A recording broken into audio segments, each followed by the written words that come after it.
Hi, vlog. Siguro So, ang ano ga? start ay magkagalit kami ni Rain. Wala nun. Ay, Kung hindi mhm. naman tayo magkagalit, Ay, more like, naiinis ka siguro sa akin, ganun. Ayan. Kasi nga, di ba kapag nagbibigay ako ng mga, ano naman, yung early jazz, may mga oh, random trivia about bagay-bagay. Ganun. Tapos ikaw parang iirapan mo. Yun, ganun. siguro more on acquaintances lang, na parang, okay, kapwa MIF, like, whatever, ganon.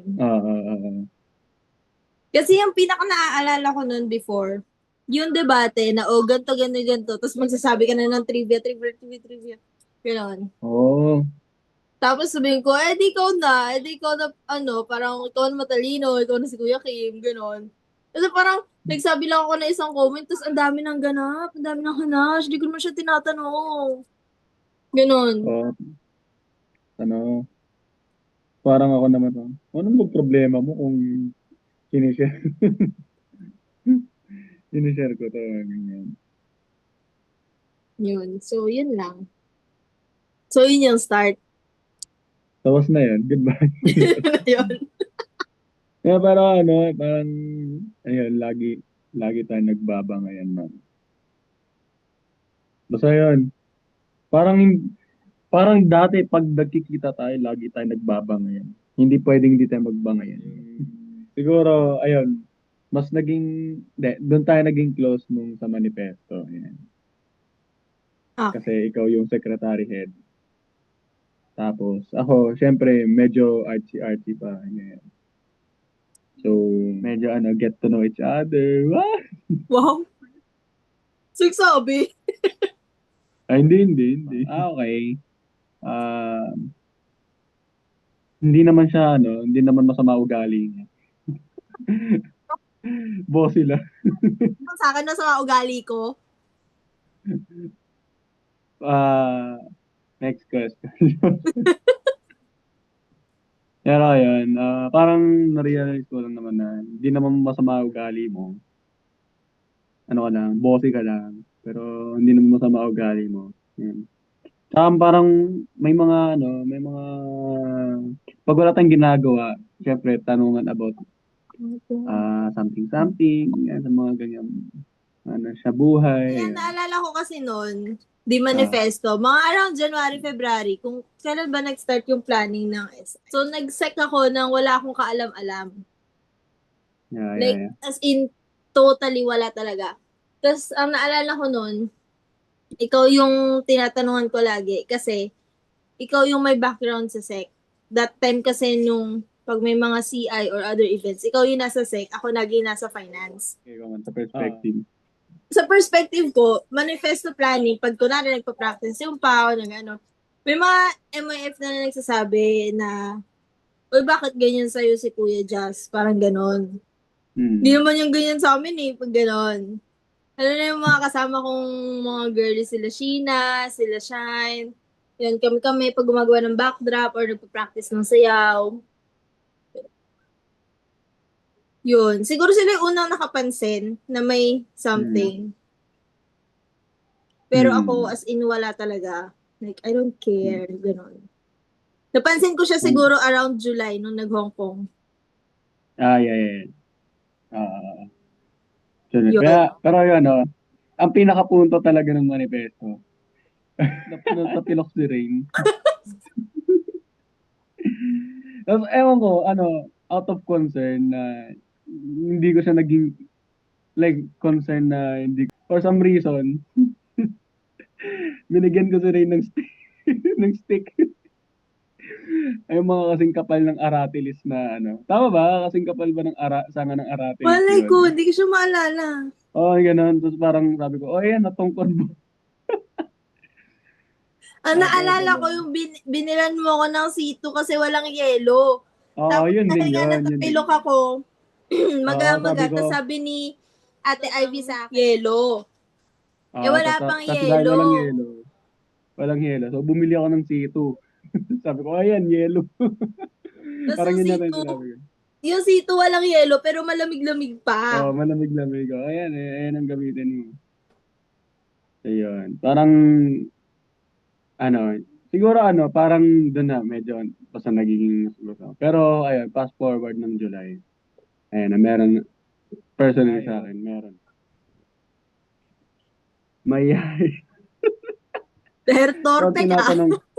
ah, ang tinatanong ko, kalagayan ni Nico. Pero tinatanong ko si Ray. Ano pa nun, may flannel ako dati. May? Ewan ko kung yung flannel, Ay, nandito pa. ay, nandiyan pa. Oo. Huwag mo na ako kain.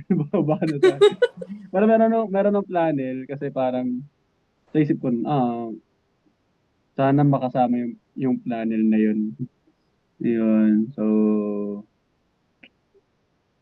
ayun na. Dumadamos na ako na. Noon kasi July. Oh. Fasting noon. Tapos alam ko, pagbalik namin, nagyaya ka lumabas. Kasi kumain tayo ng fish cake. Oo, sa LG. Kasi nga Kasi, fasting, ang pinasting, hindi pwede parang meat or whatsoever. tas Tapos ano, Mountain Dew pa ata yung Mountain Dew pa yun or yung soft drinks pa yung finast mo. Kasi araw-araw oo. ka Mountain Dew. Mm, Pero for me, wala lang siya. For me, oo. parang okay, labas tayo, okay. Tapos yung usual na labas naman kasi natin by group. Oo. So for me, wala lang siya. Oo. Hindi naman tayo lumalabas ng tayo lang. Yes. Tapos alam ko nag-away din tayo nun. Di ba matindi nag-away. Doon ako na parang, ay gano'n na. May, Kasi, di ko na matandaan kung ano pinag-awayan natin. May pinag-awayan tayo ng fasting, ng pa-end na yung fasting. Tapos, okay, hindi gagalit ngayon yan. Tapos nag-usap yata tayo sa saglit na ng slide. Tapos, hindi ko alam kung sino pinabutan mo nun. Si Mati!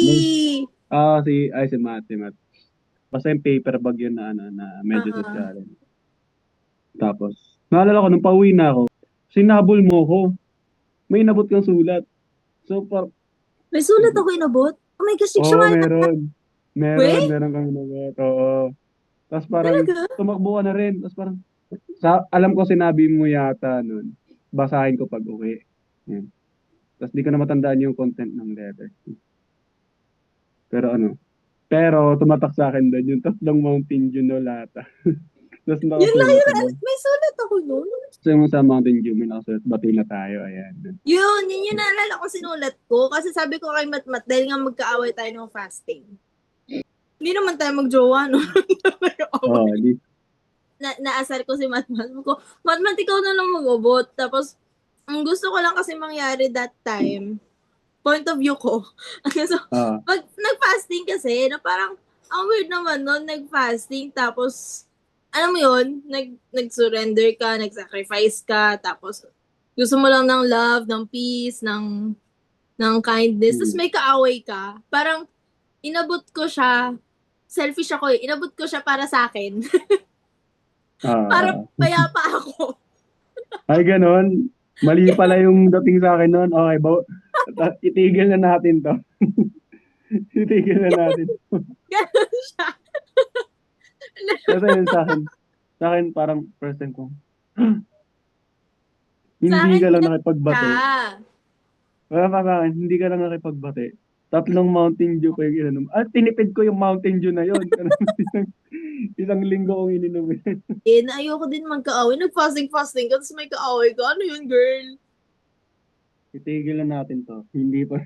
Hindi siya talaga para sa'yo. Okay, pero na-touch lang ako. Alam mo yung, Yeah. Ganon. Tapos 3 nga siya, dahil nga bati na tayo. Pero na ko din. Antig ang aking damdamin. Ayun, edi bating na nga kami. Bating na nga kami dahil sa Mountain Dew. At parang nag-start siya magtanong-tanong, naging. Tapos meron akong tinanong about subject or something kasi nga yung mga trip niya sa buhay, yung mga patrivia niya, may tinatanong akong something. Tapos hanggang sa nagdire-diretso na yung tanong, so nagbabalikan na Ah, ng puro tanong lang siya, mga random questions lang per day. Yun lang yung mm. conversation na. Hindi yung tanong na anong kinain mo or kumain ka na ba. Kasi hindi nga kami Medyo magjowa. ano, ah, More on ano medyo siya eh, parang may konting substance totoo lang. bang black ang black hole? So, yung mga ganon Mga klaseng ganun. tanong. Mga random questions talaga siya. Tapos, one night, parang Ah, napunta sa ideal person mo. So, hindi ko na matandaan, pero meron siya sinasabing traits na parang, pag nagka-jowa ako, ganito yung gagawin ko. ah, Parang ganito yung point of view na, pag nagkaroon ako ng next jowa, ganito yung mga hindi na niya gagawin from mm. from the previous jowa niya. So, marami din naman ako naging crush-crush, ganun. So, replay ko, sana ikaw na lang. Ah, Yon. that's parang ako. So, yan, nag-double down tayo. Ano daw? Bakit, parang sinabi ko yata, bakit hindi? Bakit hindi?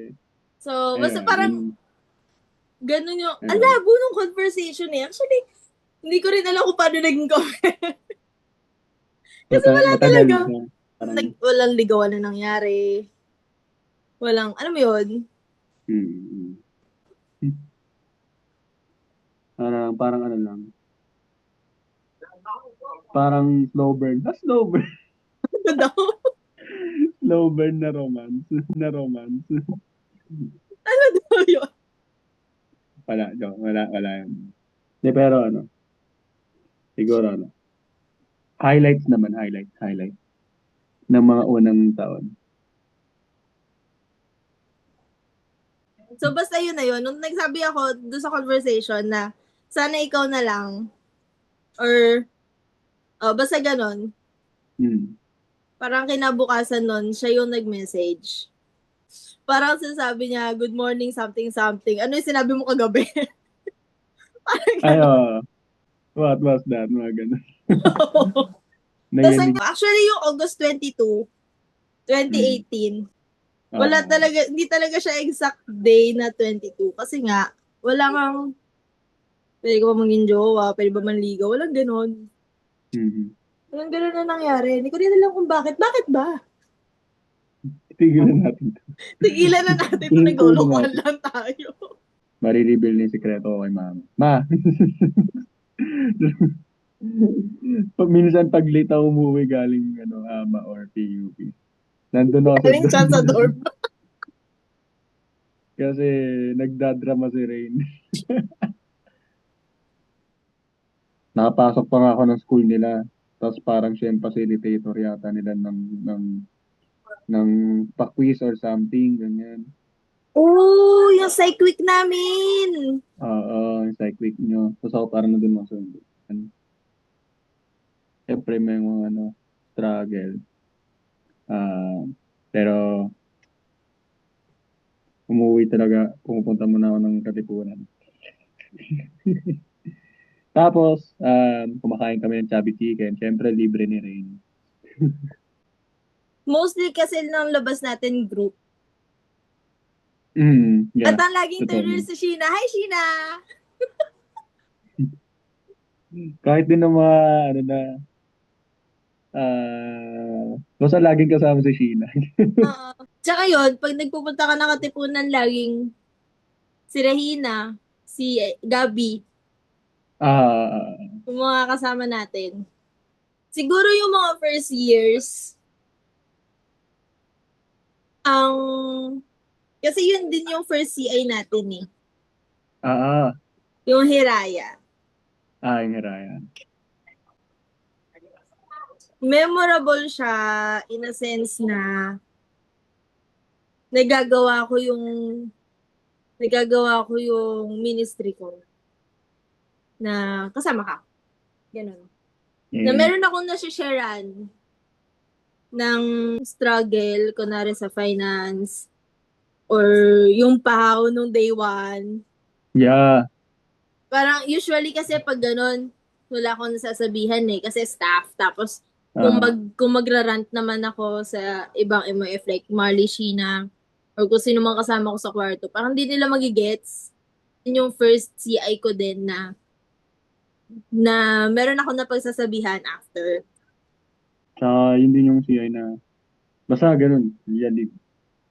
And then, Ano siya, nakakatuwa siya kasi kahit may jowa-jowa, hindi nalihis. hmm. Parang na-focus. Nandun yung professionalism mo. Oo, kasi ano, sinatalaga natin na kahit Professionalism. mag-away tayo. Oo, yun. May times hindi ko alam kung anong night yun, pero magkaaway kami. Tapos kahit magkaaway kami noon, kahit hindi kami nagkakaintindihan, dire-diretso pa din. Na kahit may tampuhan, hindi pwedeng masira yung ministry. Hindi pwedeng pabayaan yung ministry. Hmm. Yun. Ang pangit naman na iwan natin. Tsaka parang ano na rin, siguro sa akin personally, ano, parang, syempre, tinitingnan tayo as ano, as ate at kuya pa rin. Ganun. So, siguro sa akin, at the back of my head, kailangan pakita pa rin natin na kahit na hindi tayo okay, naglilingkod pa rin tayo sa Diyos, mga ganun. Naglilingkod pa rin tayo sa church, ganun. Pinaglilingkuran pa rin natin yung kapwa natin. I mean, syempre, hindi naman natin may tatago yung meron tayo inis. Pero, kumbaga, For sure, ramdam nila yun pag hindi for nila sure, ramdam nila yun. pinapansin. Pero at the same time, parang walang nako-compromise na ano, na gawain. Kasi nakakayari naman nga kay Lord. I mean, marami akong siguro gusto ikwenta, pero ang nanggingi eh yung kapatid ko. So, so yan lang muna. So, kung babalik dun sa tanong ng love story, hindi kasi siya nag-start sa love story talaga eh. Mm. Parang ang ano, ang bizarre Kasi nung ano hindi ko nga natin. alam na nanliligaw siya eh. Wala kang ligawan eh. Parang, wala kang will you be my girlfriend? Walang ganun eh. Ah, Nag-start nga lang kami sa ano eh. Sana ikaw na lang. Parang ano ba tayo? Parang ganun. Pag nag-I love you ka nung mga first months, first year, ang sagot ko lagi, thank you. ay, tas minsan may smiley face. Thank you, Smiley. Yun. Siguro yung ano, love story natin, hindi siya typical na jojowain ko siya. More on ano siya eh, road, journey. Pero yeah, Yun. siguro parang ano eh, magkasama tayong natututo. Ganun. I mean, siguro ganun din naman sa ibang mga relasyon. Magkasama tayong natututo. Pero, parang, ano eh, parang starting point natin, natututo tayo. Doon pa lang, parang tinatry na natin matutunan kung paano natin i-grasp yung relasyon natin. Ganun. May mga away, may mga iyakan, Hmm. may mga panahon na sumuko, Hmm. ganun. Pero at the end of the day, tanong is, what will you choose? I Hmm. choose you. Para sa akin, siguro ang fulfilling niya. Kung titingnan natin, I feel like this is something na tatawanan natin pag ano, malapit na tayong na nasa dapit tapon na tayo ng buhay natin. Ang love story natin ay, Process, yun yung word na uh, salamat sa pag-intindi. Alam mo na yun. ayun, journey, it's a journey. May new Mm. learning. The unlearn. Maraming kailangan ni unlearn. Marami rin kailangan matutunan. It's a growth. Wow, growth. Mm, Alaman ba to? tapos, mahirap siya lalo na LDR ah. Kagaya na lagi namin sinasabi, pinili namin yung gantong buhay. Like yung siguro fantastical na something, pero it's real. Ganun. Yun lang. Lang. Salamat sa pagsubaybay sa telenovela namin buhay. Yan, thanks for watching. Click here. Thanks for watching. Bye! Bye.